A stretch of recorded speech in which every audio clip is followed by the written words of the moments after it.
was able to take my time and not let a lot of the, BS get to me, man. I think I took a lot of what I learned, in the neighborhood and in the streets and incorporated that with, same principles, You do what you do, keep that over there, you know what I mean? I watch what I do, take care of myself, be careful, and try not to do nothing where my moms and pops gotta come get me out the precinct, basically, you know what I mean? So, Right. just trying to, be safe and be responsible. Right. Gotcha. And then the bomb drops. Flav. Hold on, right there, right. Because then the bomb drops, and all of a sudden, you drop the album. Yeah. Paid in full. Yes, sir. And like I said before, it changes the game forever for hip-hop music. Did you, when you were writing that, when you were recording that, did you know this was going to change the game? I had no idea, man. No idea. So what was your goal when you set out to record Paid in Full? I think I was, luckily I had a big ego. And, you couldn't tell me I wasn't the best MC ever, Right. But deep down, if you ask me, I was on the outside looking in. You know what I mean? Because I know, where it came from, you know what I mean? I lived in Long Island.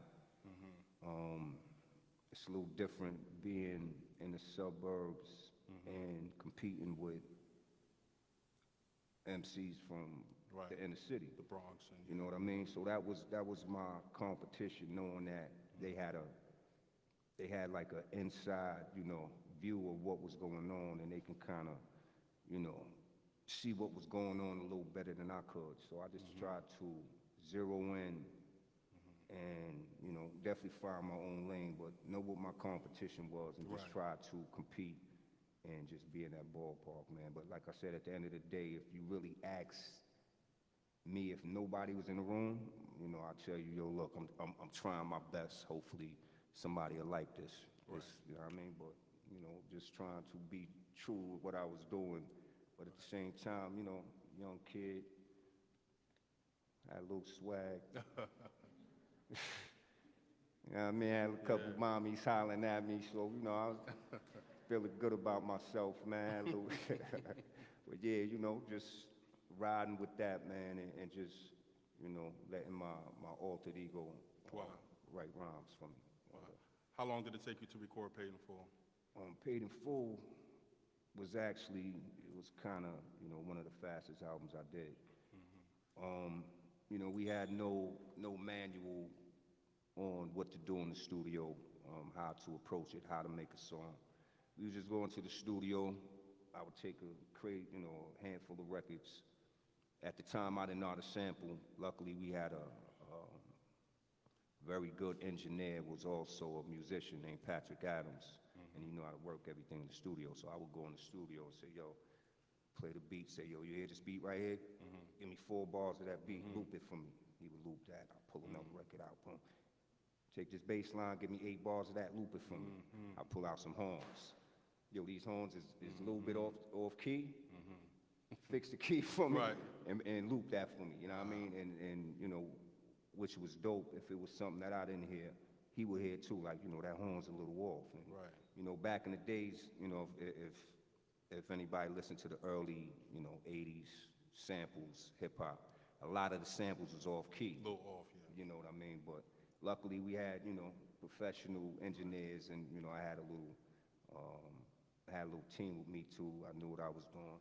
My brother Stevie Blast right there, my older brother, he knew what he was doing. So, we was able to kind of be organic.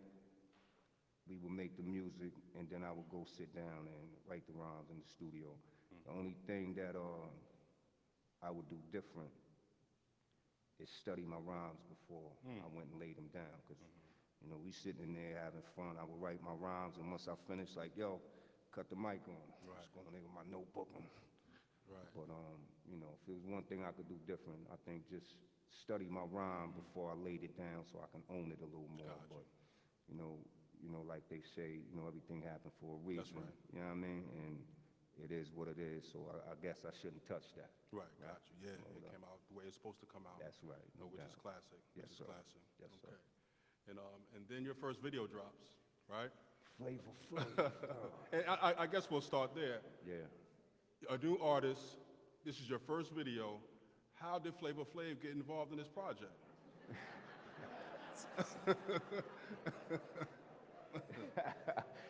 Yo, what's dope is Flav was from Long Island, you know, Public Enemy's from Long Island. Oh, I see. But we was out on tour, and you know, myself, Eric B, Public Enemy, LL, Gotcha. a few other brothers. But we fell in love with Flav, you know what I mean? Flav would get on our tour bus, Rightfully you know, so. Flav, like, Flav, what you doing? Yo, G, I'm hanging out with y'all tonight, G. Come on, Flav.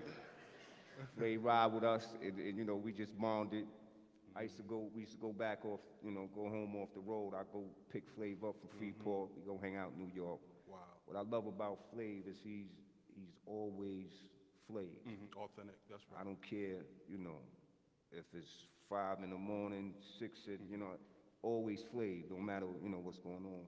And in the industry, it's hard to find people that's genuinely just real. You know what I mean? You know, they don't, you know, front one day, you know, everything's good. See them next week, they act like come on, dude. Right. But always Flav, man, genuine person, love him to death. About to do the video, so we like Flav, man. You know what I mean? We boom, boom, boom. Flav's like, word, G. Yeah, son, come on down. We 155th Street in Harlem. Right. Flav was the first one there, Wow. last one to leave. That's my man, and you know Wow. the energy, you know, and just like I said, man, genuine person, cool. And if Flav called me tomorrow, I'm there. Wow. Wow. And he definitely brought flavor to the video, but Wow. but I was surprised at this being your first video, how you commanded that screen like that. You know what I mean? Like how'd you prepare yourself for this? Like, were you coached, or was this pretty much natural?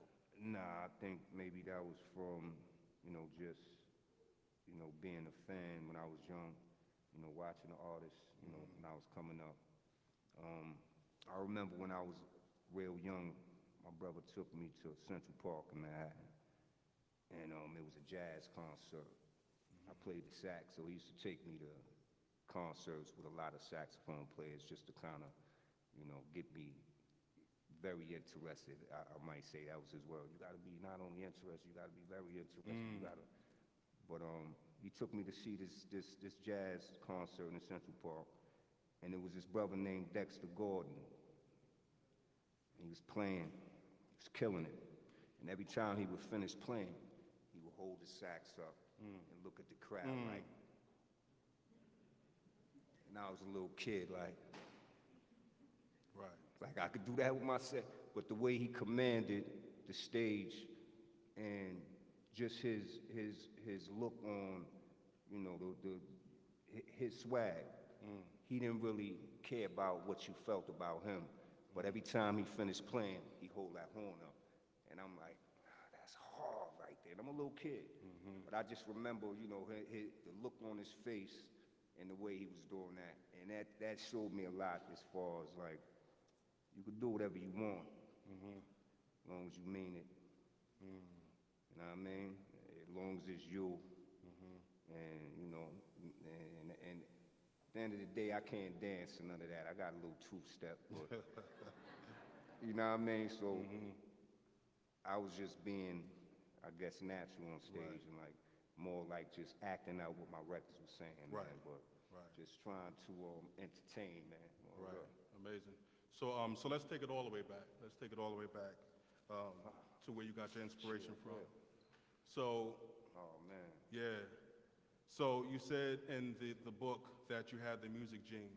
Yeah. You got the music gene from your mom and from your aunt, Ruth Brown.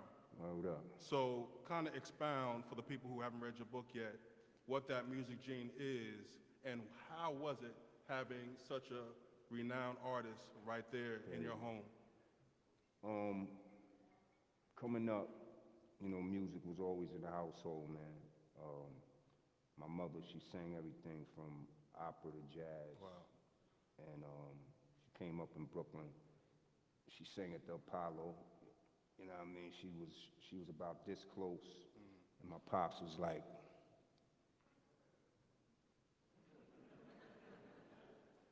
so, they, had a family instead, man. Right. But my mom, she was very passionate about, singing and Right. but growing up around that, having that gene in me was one thing.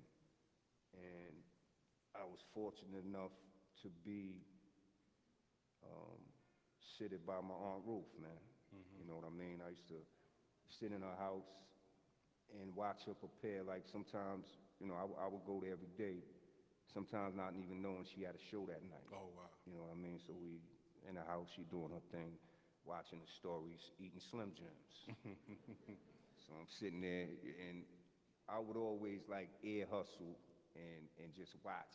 You know what I mean? I don't care what was going on. I'll just be so weird, just soaking it all in. And I'll be running around throwing my little 1-2s, but I would always stare at my aunt to see what she was doing. Right. Because I don't care what she was doing. I just always thought it was interesting and shit.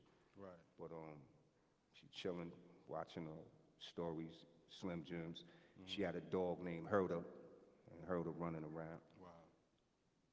But whenever she had a show, at a certain time, she would get up in between the commercials, go grab some clothes. She had this big table where she would do her art and all of that. She would throw her clothes on the big table, go back, sit down, watch a little more TV. Commercial come on, she run in the closet, grab some glue. She get out about 3 minutes, come back, get the glitter, Wow. let that dry, come back. Later on, when she put that on, it looked like she went to Saks Fifth Avenue, you know what I mean? She got the gown, the shoes, the purse, the Wow. whole giddy up looked like, and, she just made that. Wow. So I used to just sit there and watch how cool she was, how laid back she was. And again, you would never know she was performing at the Cotton Club or somewhere that night because how laid back she was. And just watching her, man, and again, I think I took that from her, just learning how to be down to earth and laid back, and you know what I mean, like just do you. And when you get on stage, that's when that energy come out. Wow. But before that, Just be you. word is born. Wow. So I learned that from my aunt. Huh. Big up. Big ups. Um, Big ups. Rest in peace. Rest in peace. So did she actually sit you down and verbally school you on the industry, or was all by observation? No, all observation. One thing, when I got a contract and presented it to my moms and pops, they gave my aunt a call because I was still in 12th grade, and a tour was coming up, and Russell Simmons and Leo asked, could they sign me out of school?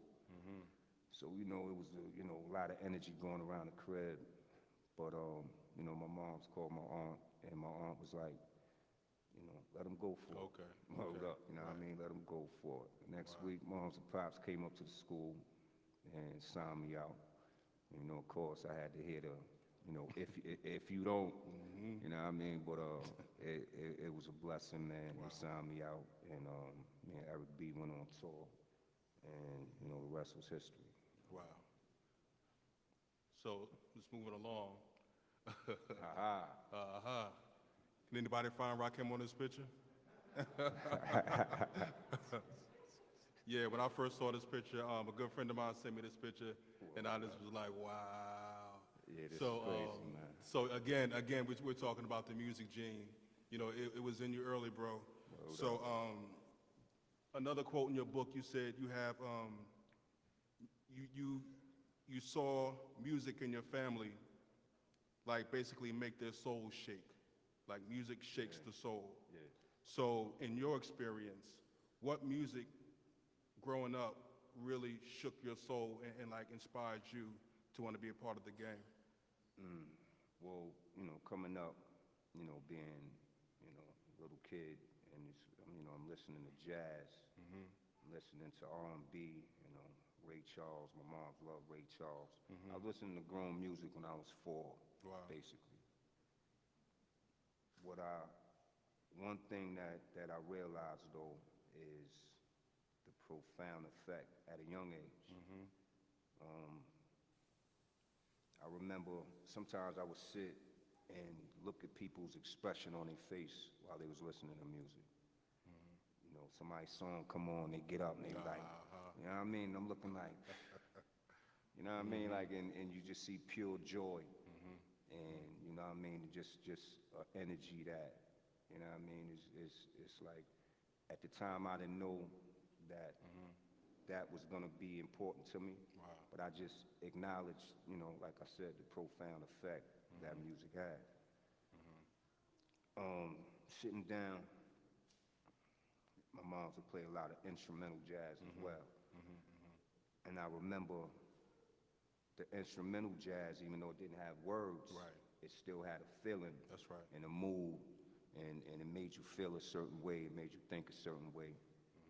So I always knew that, you know, music also had a feeling, made you feel. And I'm, you know, young cat figuring this out.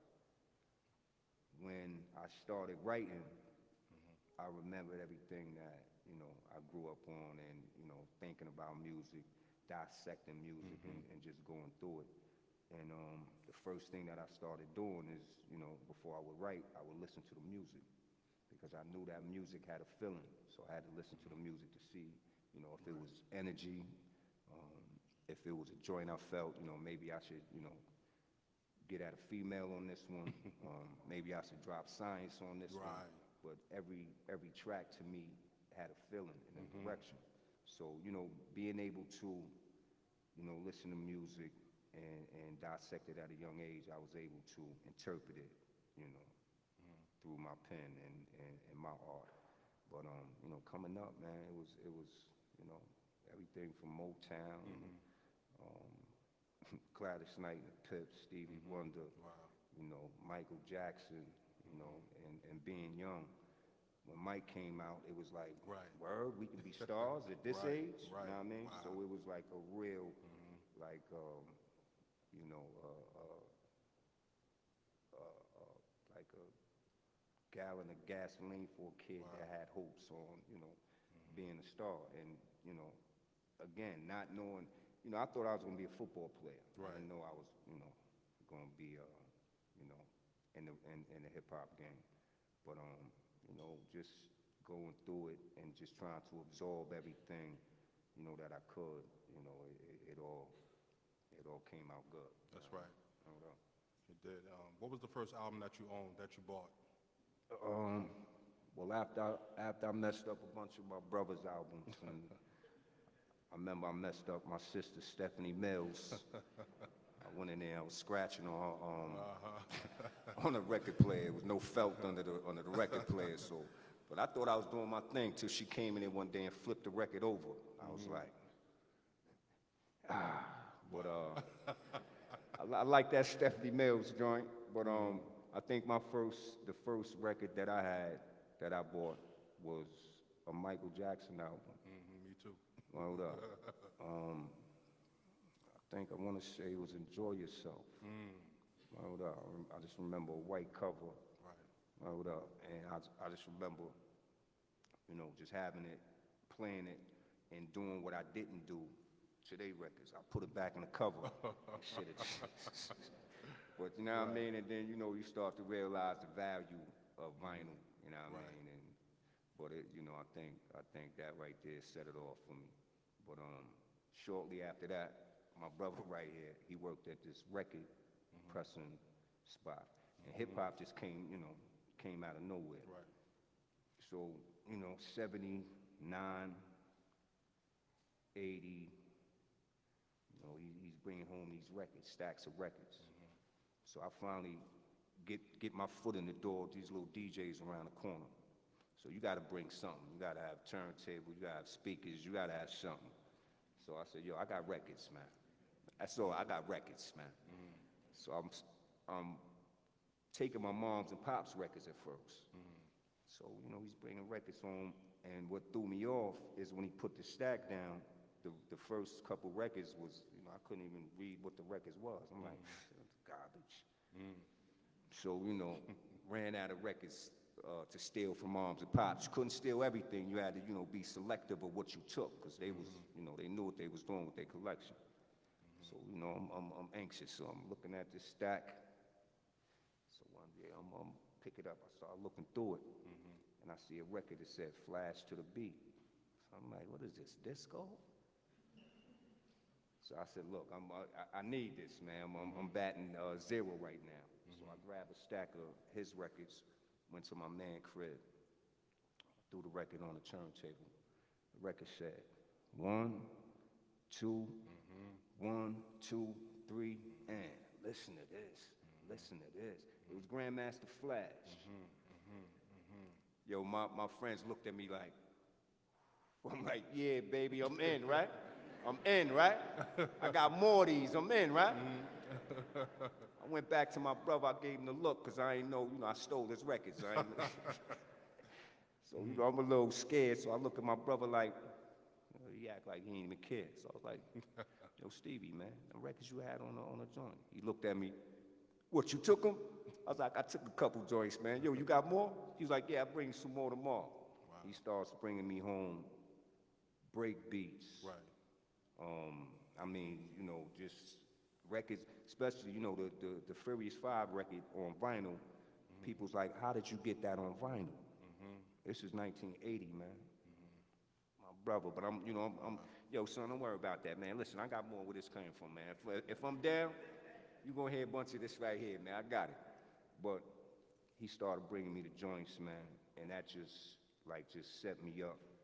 And not only that, we got choice break beats, and now I'm writing to the choice break beats. You know what I mean? And when we go to our little parties, my DJ's throwing them, the choice joints. Wow. So not only I sound good, because we got the right, but I'm just in the right path. I'm doing, you know what I mean? And it just, snowball effect, man, and it got to the point where some of the older DJs in the neighborhood was hollering at me and kind of letting me spit on their mic when they was, doing shows, and I just kept rocking. Right, cool. So you mentioned your mom, your aunt, now your brother, now your sister. Yeah. So just talk more about how instrumental and supportive they were during your rise. Oh, big time, big time. They was like my A&Rs. Moms and pops had a, nice system in the basement, man.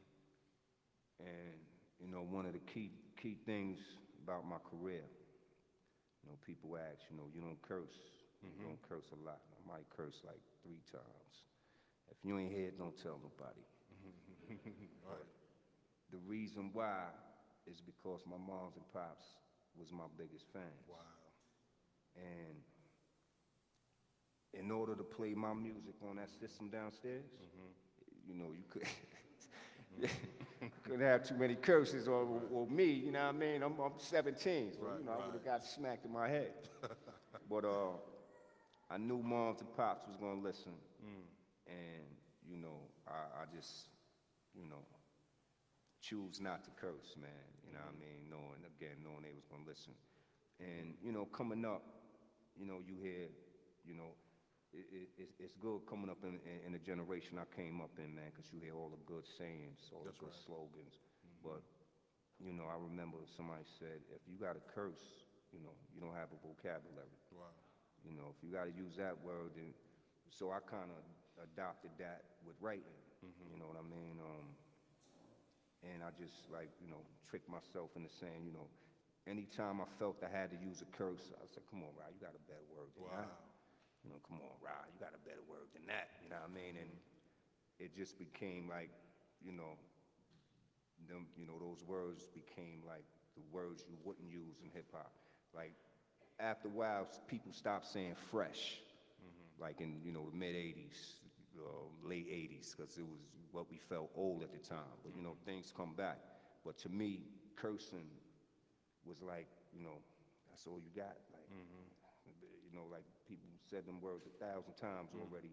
I can't say it no different and make it mean nothing more than, what it already is. So, yeah, I just, tried to keep it moving, man. Dope.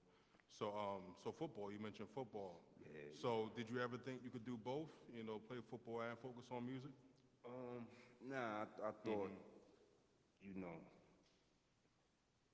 like I thought I was a quarterback, man. You know, again, I never thought I was gonna make a record. So I was more serious about football than, making a record. I played football since I was in PAL, 7th grade. 7 years old. And, all the way up in high school. And when I met Eric B., he comes to the house. I had a cassette tape from a recording I did. I said, yo, when I go to college, if any of them MCs up there start popping off, I'm gonna put my tape in and just sit back.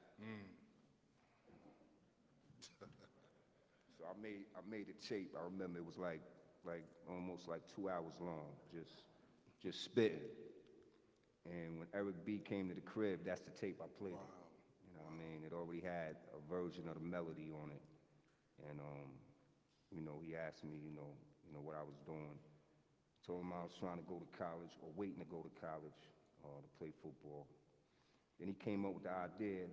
He was like, well, yo, we can make a record and you can just be the feature. Right. So I'm like, huh? He was like, yeah, I'll sign a contract and you can just be the guest on the record. You don't have to sign a contract and then you can go ahead and play football. Right. So I'm like, all right. I ain't really thinking too much gonna happen with the record, just getting a chance to record a professional record. But yeah, man, he threw that idea out there. I ran with it. And maybe about a month and a half later, people started getting in my ear like, yo, you need to go down there and sign that contract. Right. I'm like, nah, man, I'm good. Mike Vick. I was Mike Vick before Mike Vick. I'm like, I'm good. Rap contract, man. Come on, man. But start thinking, you get in the room by yourself and reality hit. You sitting there, you like, let's see, football, rap. Right. Love football, love rap. Quarterback, MC. Right. 140 pounds, 170 pounds, 270. You know what I mean? Quarterbacks nowadays 6'5", Right. 240 pounds. I'm, Right. I'm 5'8", $140 on a good day. You know what I mean?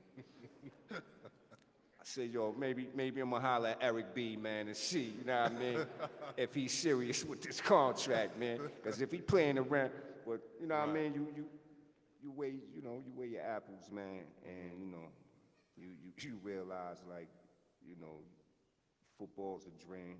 Right. You can go there and blow your knee out, and you're done. You know what I mean? But music, I love music just as much, man, and the opportunity was there, and it happened, quicker than I thought. Right. It happened. Right. So was it hard to leave college? Was it a hard decision to leave college? Well, I was still in 12th grade. My cousin played on the team already, and he told the coach about me. I went down and seen the coach, and he told me when I graduate, come down, and I gotta starting position on the team. So I'm working out, dragging my brother out the house, throwing the ball every day. And again, man, and Eric B knocks on the door. So blessing in disguise. You know what I mean? But I think I made the right move. Yeah, the rest is history. And a big part of your book is spirituality. Yes, sir. So you said your parents weren't really regular churchgoers. Your friends would invite you to church, and you really wouldn't kind of, be drawn to the church. Why do you still think you had a pull to a higher power? I think, little things that happen in your life kind of, draw you to where you're supposed to be. Like my pops would always say things without giving me the answer. I remember since I was young, he would say something, I'd be sitting there. But you don't want to ask him, what he talking about, because then, you feel like you're in trouble because you don't know.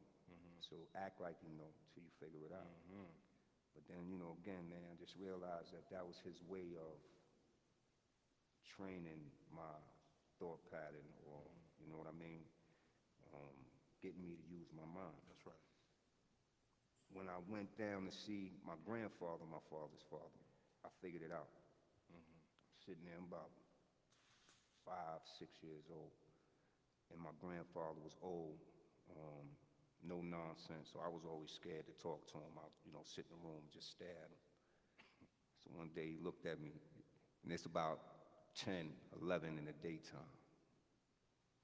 I looked at him, he looked over at me, he was like, "How you doing today, Pop?" That was my nickname.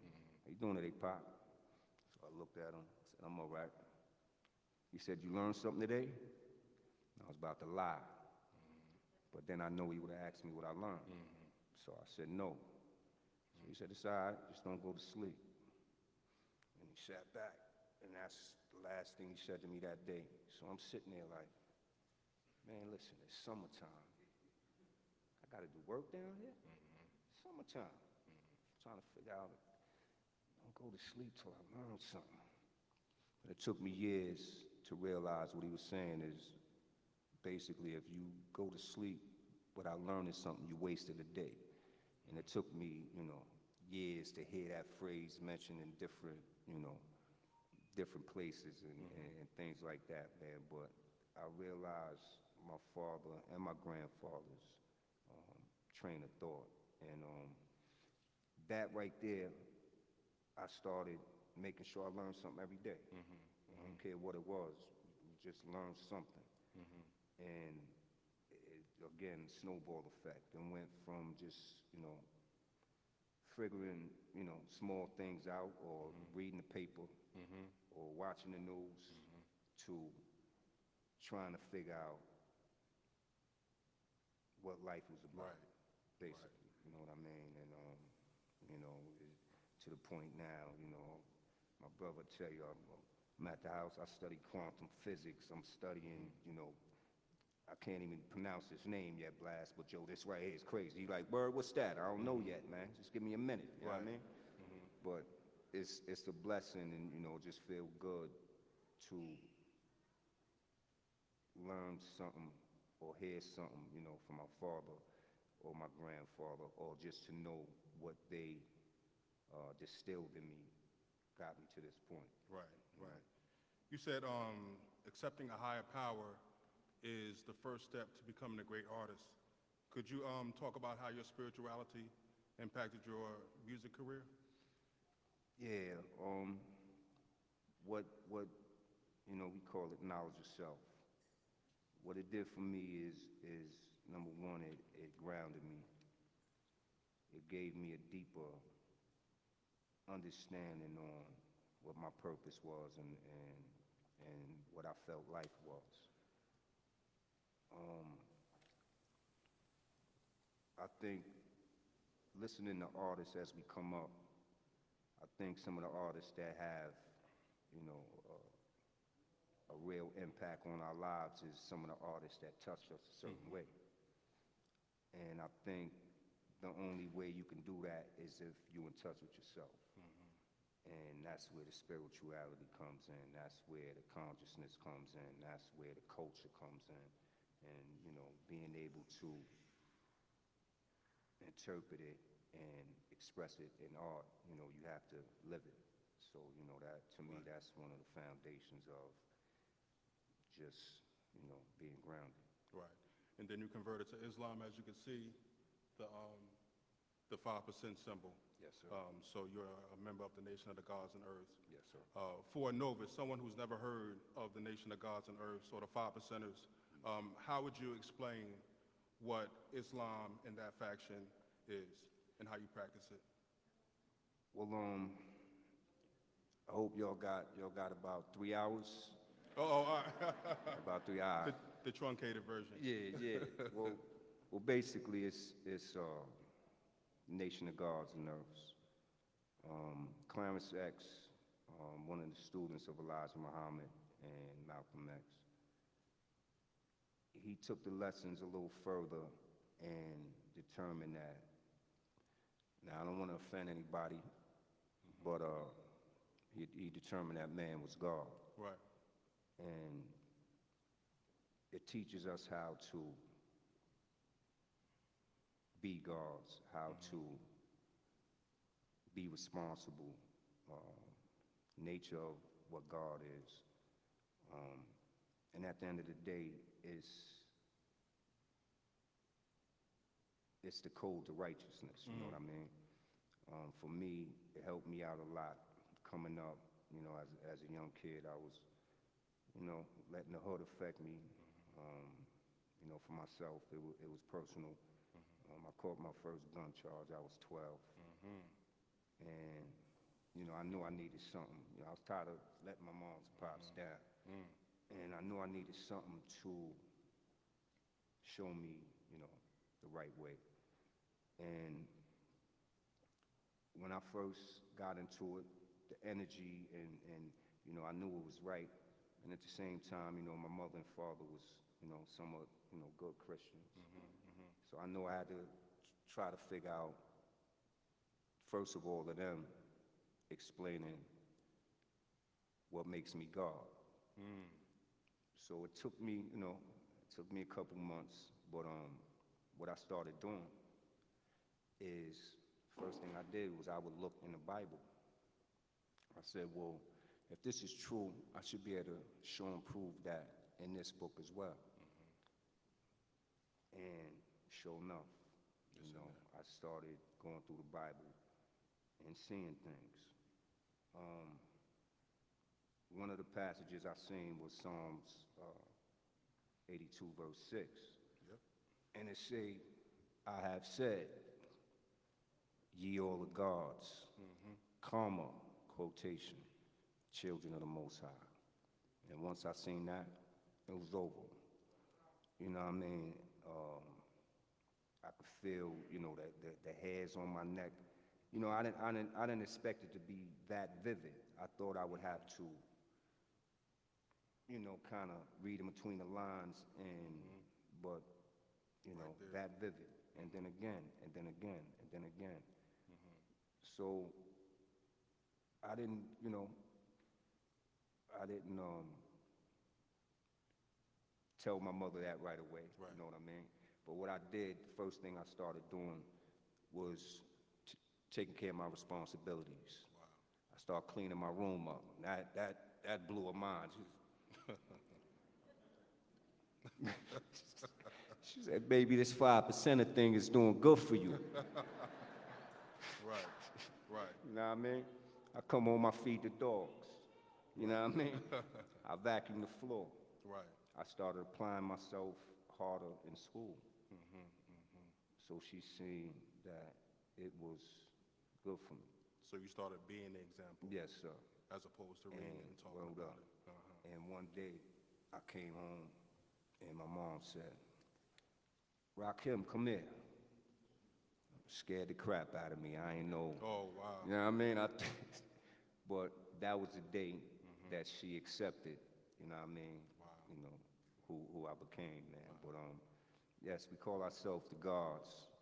And I think you know, we all should read the Bible with an open mind. You know what I mean? I think if we open up to Genesis, you know, soon as you open the Bible up, one thing always, you know, made me smile. It keeps saying gods. It keeps saying gods with an S. And if you're speaking on Adam and Eve, and if they was the first beings here, who are the gods with an S? So, you know, these are the things that influence me to keep looking and look deeper. Right, thank you. And then your second album drops.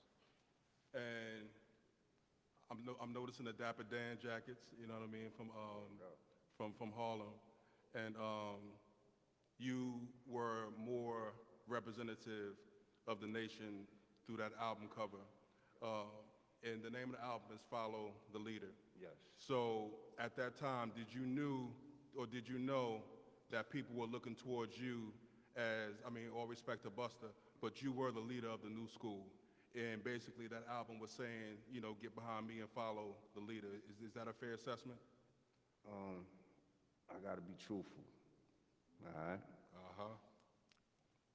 I went to the studio one day, and I remember maybe a couple months before that, I kept seeing this commercial. And it was a regular song, but it was a bouncing ball, bouncing on the words. And I just kept seeing this commercial. Subconsciously, it played in my head. And when I went to the studio, Follow the Leader was more like like the first thing I'd say is follow me into a solo. What I was trying to say was follow the words, follow the flow. And it turned into a monster, you know what I mean? It did. I didn't refer to myself as a leader or nothing, you know what I mean? It was more the old, the old funny song game, you know, follow the words, follow the leader, follow the bouncing ball. Yeah. But, you know, everything, man, was organic. I had an ego, but I was very, you know, to this day, man, you know, kind of laid back or, you know, I try not to toot my own horn, but sometimes you have to, but I know when to and when not to, man. But all of that was just organic, just trying to make good music, man. Right. And when this album was released, it was even more successful than the first album. I mean, this was the first album of yours that really broke the top 25, not Billboard Urban. We're talking about Billboard Pop. Right. You know, and this was top 25. It's huge for hip hop, and huge for you. How did your life change at that monumental moment, or did you pretty much try to keep everything the same? Yeah, I you know, modest, man. And luckily, I try not to think about it too much. Try to just keep a level head. Wow. And you know, it was a learning experience, man. I'm on tour at the age 17, 18. And you know, I'm around a lot of, you know, older brothers and you know, a lot of brothers I respected in the industry. I got a chance to just, you know, look and learn. But just trying to make sure that I was, you know, doing the right thing and you know, staying focused, man. Wow. And then after that, you followed up with another classic, Let the Rhythm Hit 'Em, you know, and then Sweat the Technique, which is one of my favorite songs. I Want to Know What's on Your Mind. And and you said, you know when to talk to the ladies or not. Right. And that's definitely one of, you know, Yeah, word up. you know, Yeah, the bangers for the ladies. Talk about, you know, that song and the evolution of Rakim through the albums. Yeah, just I think the best thing that happened to me was after the first album. You know, you can call it. I guess he was a friend. But we standing there, and he goes, "Yo, so you think you could top the first one?" I look at him and said, "The first what?" He liked the first album. I said, "Who first album?" Wow. He like, "Yours." I did the same thing I just did. I ain't even answer it because, you know, like I said, you know, coming up, trying to be as normal as possible.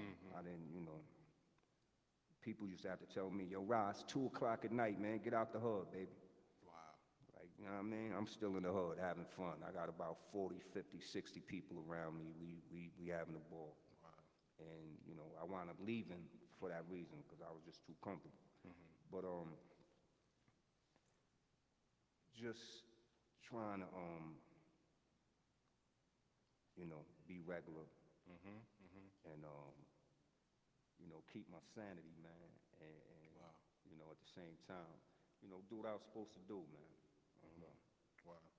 And then you do the theme song for Juice, which is my all-time favorite, Rakim. So I know it's many bangers, but Know the Ledge, I mean, Yeah, That's one of my favorite joints too. Yeah, you went crazy on that one. Did you get a chance to hang out with Tupac? Nah. Okay. Me and Tupac spoke on the phone a bunch of times. But yeah, man. You know, Pac. You know, I remember when we was at the set and everybody was talking about, yo, you know, Pac did a real good job on the joint, boom, boom, boom. I was able to watch the movie before I wrote the song. Oh, wow. So, you know, I kind of, you know, I seen it coming, you know what I mean? And I was surprised of the, you know, how good of a job he did myself. Yeah. But I was able to, you know, they called me up and, you know, they mentioned the movie, and I used to always get calls about, you know, being in movies, and they used to call and be like, yo, Rob, we got a, you know, script for you. So I'm like, yeah, all right, what's good? Yeah, you a drug dealer. You ain't got nothing else, man? You know, I was always a killer or a drug dealer, so, you know, I would turn them down. Right. So when they called, you know, so this is about the 10th time. So they like, yo, it's a movie. So I'm like, yeah, what's going on, man? What's the name of the movie? Such and such, you know, they want you to come down, they want you to write a song. So I'm like, oh, all right, that's up my alley, I can do that. So they invite me to this little theater, little personal theater spot to view the movie. A couple other people in there. So I watched the movie, and, you know, I liked the movie a lot. Once the movie go off, they come over to me, they was like, you know, did you enjoy the movie? You like the movie? I'm like, yeah, I enjoyed the movie, such and such. They was like, well, we want you to do the soundtrack. Wow. And when they said soundtrack, it just, you know, you know, again, like, sometimes when, you know, like that, when they said soundtrack, everything stopped. They was just moving their mouth. At this point, now I'm remembering everything I seen in the movie, and now I'm breaking down how I want to start this record off. And they talking, I don't hear nothing they saying. I'm just like, yeah. I'm gonna get back to the house. You know what I mean? I'm gonna get back at you when I'm done. But anyway, man, I rushed back to the house. I went record shopping maybe a week before that, and I would always get new records, and whichever one I liked, I put it to the side. So I rush home, go cut my equipment on, and first record I pick up, I put it on, boom, doo-doo, doo-doo. Yeah. Pick the needle up, looked at the record like, yo, this shit can't be real, man. Played the shit again, excuse my language. Boom, doo-doo, doo-doo. I'm like, yo, it's perfect. Sampled it up, start writing, you know. So you produced that? Wow. Yeah, I produced that. Yeah, that's my joint there. I played the drums on that too. Hold up. But it was fun doing that, you know, being able to watch a movie and interpret it in your own words and, you know, make it come to life, you know, in song form, man. So I enjoy doing that. Right. And whenever that movie's played, you know, like they have like the needle, you know. Yeah, word up. You know, going on a bottle. Word is born. And that remind me of that first date. Wow. You know, getting in the joint, and you know, it was like, it was perfect, man. I don't know, perfect. you know, how it happened. That record was the first record there. You know, everything just worked out. Worked perfect, out. man. Wow. And then you started being sought out to be a featured artist and different collaborators. If you see up there, you know, I remember one of the first ones was Jody Watley. You know, Friends and Nas and Kanye and Eminem. Like, I heard that you said in your book you're very selective. In many interviews, you said you're very selective with who you do music with. Yeah. Why these people? I used to have a crush on Jody Watley, kid. Great reason. Used to watch Soul Train, and yeah, man, I remember, you know, watching Soul Train, and you know, Jody was always on there, and she was on Shalimar, and she was just like dope, man. You know what I mean? And I remember they called up, they was like, you know, Jody Watley wants to do a song. I was like, word? And you know, to hear that, a R&B singer, you know, at that time, you know, nobody was, you know, doing that. So to hear that, man, you know, I was real excited for the opportunity. And, you know, I got a chance to meet my childhood sweetheart at the same time. But dope lady, man, down to earth. Right. Like, you know, as soon as I met her, I thought like I was related to her. Just like real cool, man. And to this day, I seen her maybe a few months back. She came to a book signing in California. And what's so dope about her, she waited online. Instead of, you know, coming up to the front, she's outside online, man. And somebody said Jody Watley's online. I was like, go get Jody, man. Right. Yeah, I love Jody, man. Big up. Nas, you know, that's my little brother. Right. Nas used to come in the studio when I was recording my first albums. Lars Professor used to hang out with Nas and bring him down. Word up. That's my G. I just spoke to him 2 days ago. This right here, classic. We did that for Nike. And Kanye hollered, sent the beat. And, you know, Kanye was on fire, man. Right. And, you know, it's like, yo, word up, let's do it. And then he told me, you know, it's going to be me, him, KRS, and Nas. You know, KRS, we come from the same school. That's right. Always had love for his skill. You know, we had a little, you know, problem early. I remember. You know what I mean? But, you know, as we grown, matured, you know, we kind of threw that under the bus. Good. And we ain't got to get into that, right? Nah. But yeah, Eminem, always respected him. He came out, since he came out day one, hell of a MC.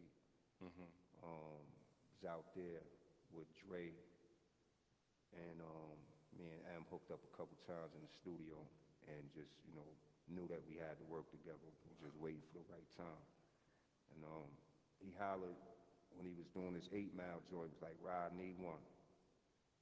So, you know, we did that joint, man, and, you know, big up to my man M. Nice. So then you go solo. Yes, sir. Then you go solo, and you released the 18th Letter, which is one of my favorite albums as well.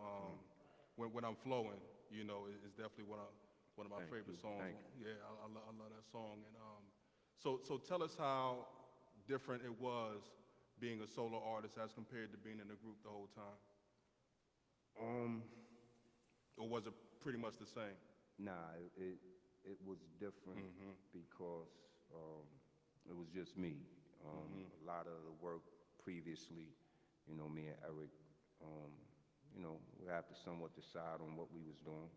You know, whenever it's 2 people in the room, you know, you just try to be on the same page. But this one here, you know, I was free. I ain't have nobody to, you know, no tug of war. But, and that was, you know, coming back from the project that I was supposed to do with Dre. And, you know, I love Dre's music and his energy. But I think, you know, his formula works for him. And I think it was, you know, a little different than what I do. We didn't realize it was night and day till we got together in the same room. But when I came back from Cali, you know, I was eager to start over.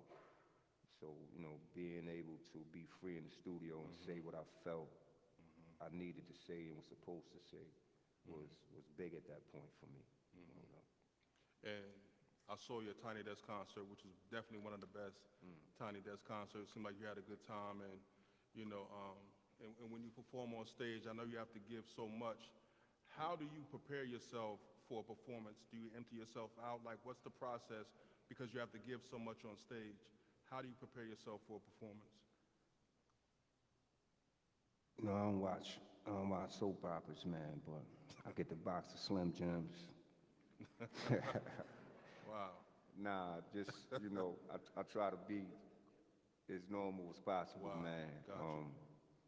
You know, of course, you know, I'll make sure I don't do nothing stupid the day of any performance.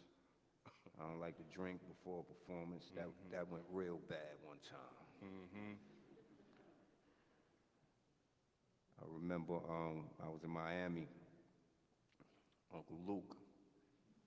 Wow. You can't get off the plane in Miami with Uncle Luke without him knowing. So he comes down to the hotel, scoops us from the hotel, takes us over to one of his clubs. Want some champagne, Rob? Yeah, I want some champagne. It's like 1 o'clock in the day. About 8 bottles deep. I'm like, yo, I think I gotta go home and get dressed, man. Showtime. Yo, I got on stage that night. All I can remember is like 4 bars from every song. After that, Wow.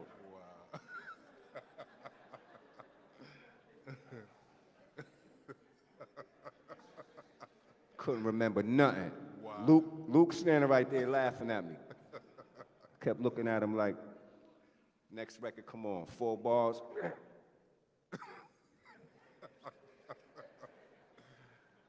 Last time I ever drank before a show, serious. Right. To this day, man. Got it. Thanks to Uncle Luke. Yeah, absolutely. And so we all had to deal with quarantine this year. Yes, sir. But one of the highlights of quarantine was Michael Jordan's Last Dance, right? Yeah, dope. And for those who saw that, when they showed the emergence of Michael Jordan, when he started doing amazing things on the court, when he owned his greatness, the song that they played was "I Ain't No Joke." Did you get a chance to see that? Did I? So, Yo, the funny thing, I gotta tell you, man, and you know what I mean? I've been doing this for 30-something years, man. But I had to see that Mike joint. Big Mike fan, man. Right. Huge Mike fan. So Right. I make sure I got all my stuff out the way. Got little snacks on the side, little something cold to drink. Right on time, boom, TV come on, joint pop off. I'm like, yeah, I sit down. So I'm glued to the TV. Then all of a sudden the joint come on. yeah. Sat back like, Yeah. it started gnawing my head. I ain't gonna front, you know what I mean? I was like a little kid hearing my joint for the first time, man. That's Mike. Right. That's Mike, That's man. Mike. And the energy and the build up for that was so big. And then just to hear that, man, you know what I mean? It felt like I made it all over again, man. But I appreciated that. Yeah. And I think, right, yeah. Round of applause for that. Thanks. Yeah. And it's moments like that that cement a legacy, you know what I mean? So this is like a 2-part question. You are defined as an MC's MC. You know, you are defined as the greatest to ever do it. Paid in Full, on many lists, is the greatest hip-hop album of all time. How does it feel to be a living hip-hop icon, and what's next for your legacy? Well, again, man, very modest.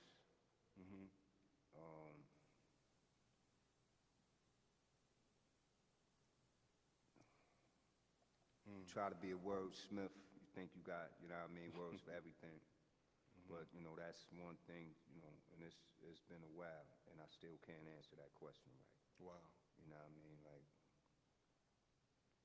never in my wildest dreams that I thought that I would, you know, be in this position, man.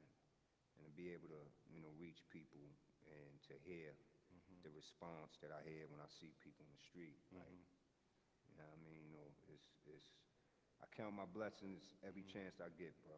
And I never take it for granted. You know what I mean? Wow. I appreciate the love that I get, but I had no idea that I would be this important in hip-hop. You know what I mean? Yeah, well, you are. And I'm quite sure everybody agrees with me saying that he is Sure. the greatest of all time. Yeah. All right. So we're going to wrap this up. I have one more question for you. And I just wouldn't feel right without asking you this question. I just heard the song you did with Buster. You know, yeah. And in that song, brother, you had a lot of things to share, man. Yes, You had a lot of degrees you was dropping, sir. a lot of things that you were trying to prepare people for. Yes. And it seems like you have a lot of energy and a lot of knowledge left to share. Yes, Will sir. we get another Rakim album? Ah. Well, thanks for that, man. Big up to Bus. Yeah, big up. Well, Bus, you know, I always love Bus around. Bus called me 4 years ago. I did that song with Bus 4 years Wow. ago. And Wow. you know, when Bus call you, you know what I mean, it could be 5 in the morning. You could be almost half dead. When Bus call you, you know, you sit up. Bus, what's good, man? What's going on? Just, you know, I love Bus energy. And when he said, yo, I'm working on a joint, you know what I mean? I started standing up when I was talking to him because I felt the energy and I knew what I had to do being, you know what I mean, next to Bus. Right. But he had something different in mind, you know what I mean? And, you know, it's right up my alley. And it was refreshing to, you know, be able to drop jewels on every bar. Tremendously, you know what I yeah. mean? So Right. it was refreshing doing that, especially for my man Bus. Right. Big up. As far as the album? But yeah, man, I didn't want to say nothing, but they just put my soundproof windows in my studio, man. Nice. And I want to tell y'all who the first producer guest is, but you know, I'm gonna keep that on the low. Y'all know what it is, but Wow. I'm about to start working in maybe a week or two, and Wow. got We a need few it. few projects on the table, man, and yeah, I just want to get back at what you say, bro. I ain't say nothing, man. I ain't say nothing, man.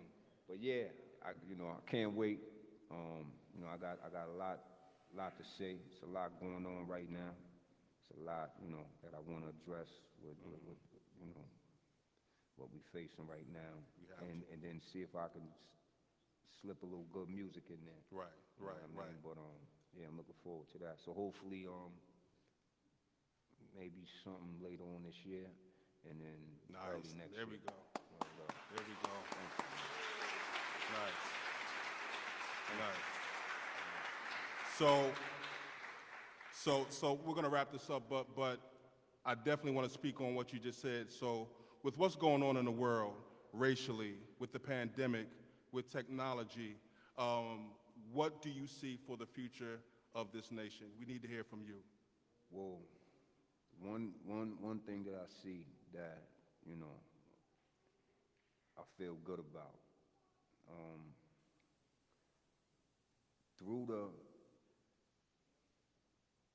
pandemic and all the negativity that was going on, for good reason, but still negativity.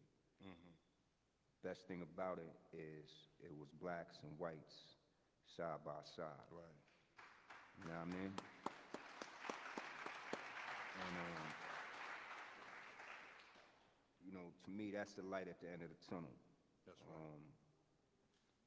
I think after going through what we just went through these last 4 years, you know, no disrespect to anybody's choice, but it was definitely a rude awakening, man. And It was. I think, you know, being that reality is right in our face now, I think people are gonna make more conscious decisions, and I think we're gonna stop taking a lot of things for granted. Right. And again, man, I think it's, you know, definitely gonna be hopefully a little better, man. Just the way that we, you know, speak to each other, That's the right. way we convert with each other, That's the way right. we see each other. You know what I mean? I think that's important, and that's one thing that this, you know, it brought out, man. So I'm looking forward to that. And not only that, I think that music is gonna sound different. That's You know what I mean? Because, you know, it's hard for somebody to think that at this time they can make a strip club record and people start bouncing to it. You know, it's too much serious things going on than Correct. letting that resonate with us. You know what I mean? So I think, you know, music is going to make a drastic change as well. So I'm looking forward to 2021. I'm Right. sure y'all, you know, y'all are as well, man. So Yeah. let's hope that it's, you know, better than, you know, what we just dealt with. Wise words, wise words. Give Mr. Rakim, the God MC, a round of applause. Thank you, man. Appreciate it, big time. Thanks for your time. Word up. Appreciate it. So we just talked about a pandemic. So due to the pandemic, we had to have the books pre-signed. So you can join us at our book purchasing station and have your, you know, and purchase your book. So I really apologize, but we are in a pandemic at this moment. So at this time, we are going to ask you to depart from the hotel and have a great evening. Thank you for coming out. Peace and love. Peace to the gods and nurse. Thanks for coming out, y'all. Appreciate it big time. Well.